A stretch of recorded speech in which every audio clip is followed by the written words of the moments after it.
Throughout history, the path to global conflict has rarely been marked by a single dramatic event. Instead, it unfolds as a sequence of signals, warnings, and escalating tensions that, in hindsight, seem almost inevitable.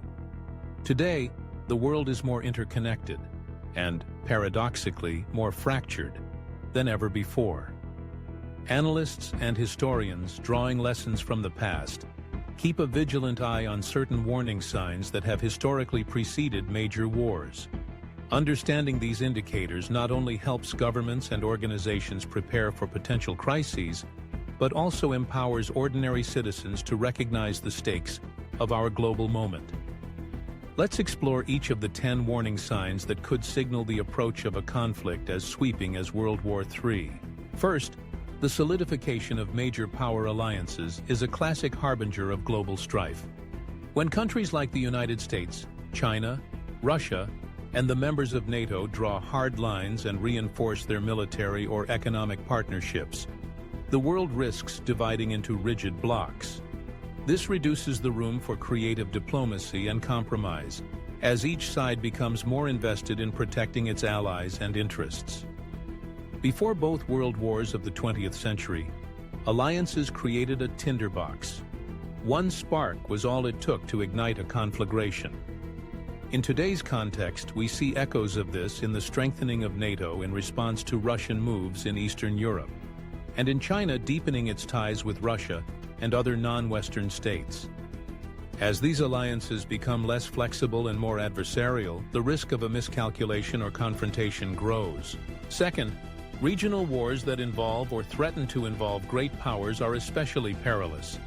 Local conflicts can quickly escalate when major nations have a direct stake, whether through military support, economic interests, or treaty obligations.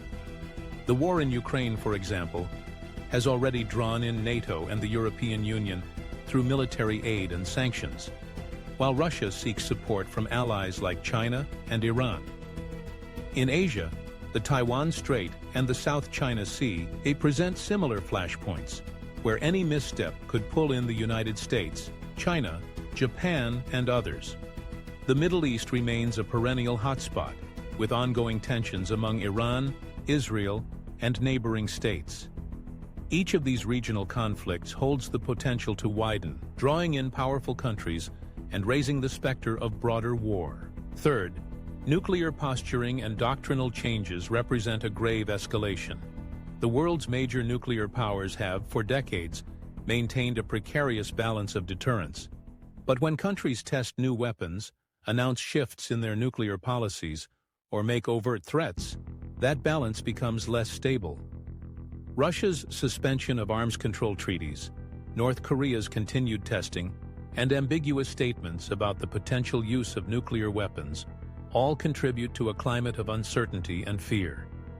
Such developments can also lead to an arms race, as countries seek to ensure their own security by expanding their arsenals, a dangerous cycle that increases the risk of miscalculation. Fourth, in our digital age, cyber attacks on critical infrastructure have emerged as a new front in global conflict. Nation-states have already demonstrated the ability to disrupt power grids, financial systems, communication networks, and even military operations through sophisticated cyber operations.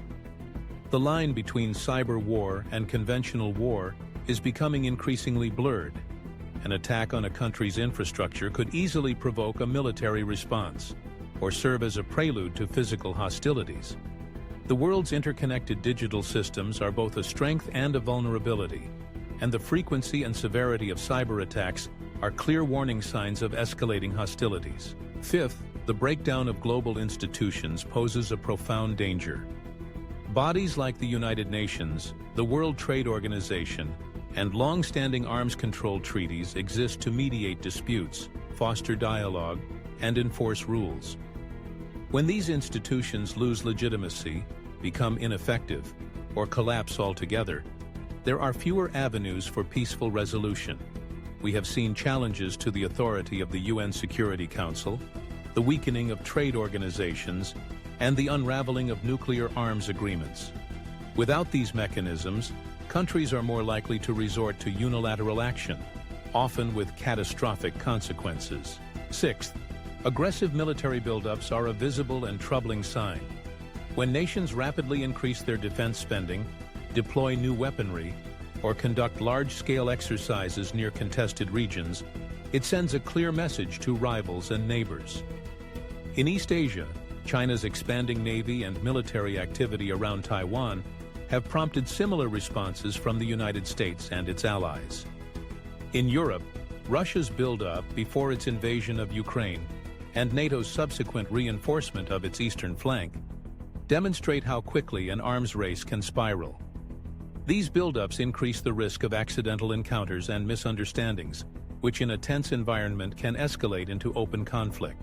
Seventh, economic warfare can be both a cause and a consequence of rising tensions. Trade wars, economic sanctions, embargoes, and currency manipulation have all been used to pressure adversaries. However, these measures often have unintended consequences, hurting ordinary people, stoking nationalist sentiments, and pushing governments toward more aggressive stances. The ongoing U.S.-China trade disputes and the sanctions regime against Russia are prime examples of economic friction with global ramifications. When economic warfare spins out of control, it can create the desperation or anger that often precedes military action. Eighth, domestic instability within major powers adds another layer of unpredictability. Economic crises, political polarization, or authoritarian crackdowns can weaken governments and provoke unrest. Sometimes leaders facing internal problems have turned to external conflicts to unite their populations or distract from domestic failures. Historical examples abound, and today's world is rife with such instability. From economic strains in China to political divisions in the United States and Russia. Ninth, the widespread use of propaganda and dehumanization is a psychological preparation for conflict. State-controlled media, social networks, and political rhetoric can shape public opinion, making it easier for populations to accept or even demand war. When foreign nations or groups are consistently portrayed as existential threats or subhuman adversaries, the moral barriers to violence are eroded. The 20th century saw this pattern repeatedly, and similar trends are visible in various countries today. Finally, assassinations or trigger incidents, seemingly small events, can light the fuse when tensions are already high. The assassination of Archduke Franz Ferdinand in 1914 is a classic example, but the world has no shortage of potential flashpoints. A crisis in Taiwan, a confrontation in the Persian Gulf, or an incident on the Korean Peninsula could escalate rapidly if the conditions are right. In summary, while none of these signs guarantees a global conflict, their convergence should prompt vigilance and a renewed commitment to diplomacy, dialogue, and peace. History teaches that the seeds of war are sown long before the first shot is fired, often in the choices and attitudes of nations and leaders in times of uncertainty. Recognizing these warning signs is the first step toward ensuring that the horrors of a world war remain a distant memory, not a future reality.